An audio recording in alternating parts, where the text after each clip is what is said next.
So that's the thing, is this morning and also all week we've been talking about the frustration among a lot of Democrats that maybe the message isn't breaking through to key voters. I mean, the polls seem so close every time a new one comes out, neck and neck. And there's this fear that Donald Trump is poised for victory. Yeah. I think it's fair for Democrats to be incredibly depressed. I think it's fair for them to be discouraged. I think it's fair for them to explore whether Kamala Harris should be doing more. Feel free to do that. These things are all legitimate. I don't know what more she can do, especially given what happened, though, in 2016, because that was a trauma for anybody who loves this country, and a trauma that didn't end that day. Obviously, Democrats want to make up for lost time, as Kamala Harris has just days left to truly introduce herself to the American people.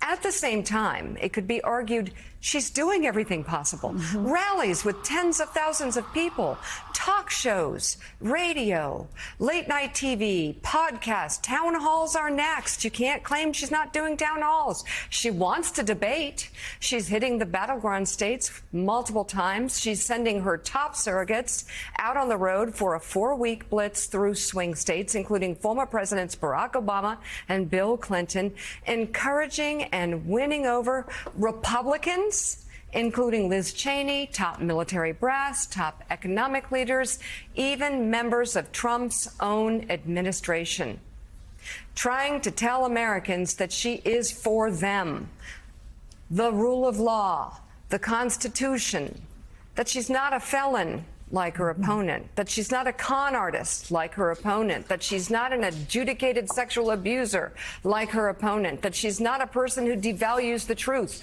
like her opponent, that she's an honest broker who will do her best at this time of peril for the country. Obviously, Democrats want to leave no stone unturned, and the Democratic National Committee even has this new ad about the danger of the undervote or those who may vote for Jill Stein. Just 3% of the vote. Take a look. Jill Stein, Green Party candidate for president. So why are Trump's close allies helping her? Stein was key to Trump's 2016 wins in battleground states. She's not sorry she helped Trump win. That's why a vote for Stein is really a vote for Trump.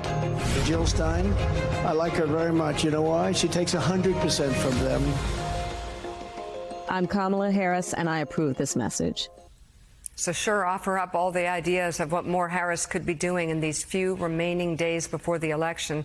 At the same time, it's actually you, the American voter, who needs to step up. Truly look at the choice before us. Listen to Donald Trump's speeches. Truth over lies, democracy versus fascism, or something like that looks like it. Your interests rather than revenge for Donald Trump's ego. The rule of law versus Donald Trump's lawlessness, kindness versus cruelty. If you are concerned about those things and are worried Harris could very well lose, well, do something. Get to work. As Barack Obama said in Pittsburgh last night, don't just sit back and hope for the best. Vote and help get out the vote. If we care about this experiment called America, the search for a more perfect union that has the possibility of being ever more perfect every day. Don't despair. Don't be discouraged. I mean, you can be, but don't just be. Don't just criticize. And women, I'm talking to you because this is about getting back our 50 years of rights so our daughters can be safe at the doctor. We know better. We know better than to wait for someone else to get this job done. We're women. We always come through for each other. So let's not miss this opportunity to step up for women, for families across the United States of America. And if you're frightened by the option of Donald Trump, don't just talk about all the things you think the Harris camp is doing wrong. Get to work. I know women will. Lauren Leader, you're one of those women. What can women do? Well, obviously mobilizing to get out the vote, and not just for yourselves, but make a voting plan. Yeah. Call your friends, make sure they have a voting plan. What about young people? Like, reach out to them, make sure they get there. Yeah, it's so interesting. I just was with the CEO of Supermajority, and they've been knocking doors for the sort of like 18 to 25-year-olds. And every time they go to a door and they meet a young person, the young woman's going, "Do you want to talk to my mom?" And their answer is, no. We want to talk to you because you matter so much. And I think, that the voting plan, the structure, we are getting close enough. You need to know if you have early voting in your community. Make a plan, schedule it, find out if your company gives you time off to vote. If they don't, plan it for an early vote day on a Saturday. All of those little details, they're going to make a huge difference in the turnout. Ashley, back to your piece. Is there any pushback to this bro culture that's developing out there? I mean, I guess the Call Your Daddy podcast was a good, it was a good checkmate. But what else? It's hard. Yeah, I mean, there's some push. Well, there's two types of pushback, right? There's the pushback from Trump's Republican allies who are worried that this is not a winning strategy, that in an election that will be decided by, 2% of the electorate in about 7 states, that you can't just hemorrhage women, that you need to try to appeal to them and keep the margins close. So you are getting that pushback there.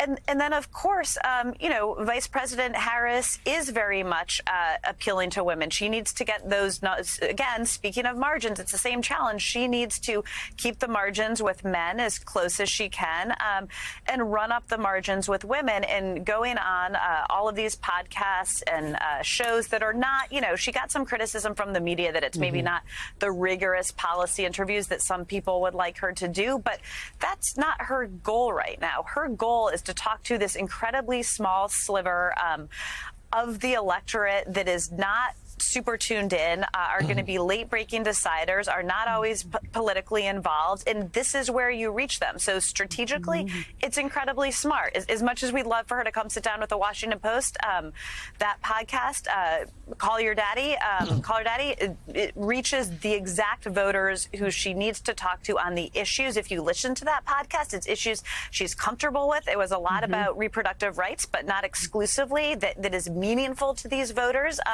That was a great strategic 45 minutes for her.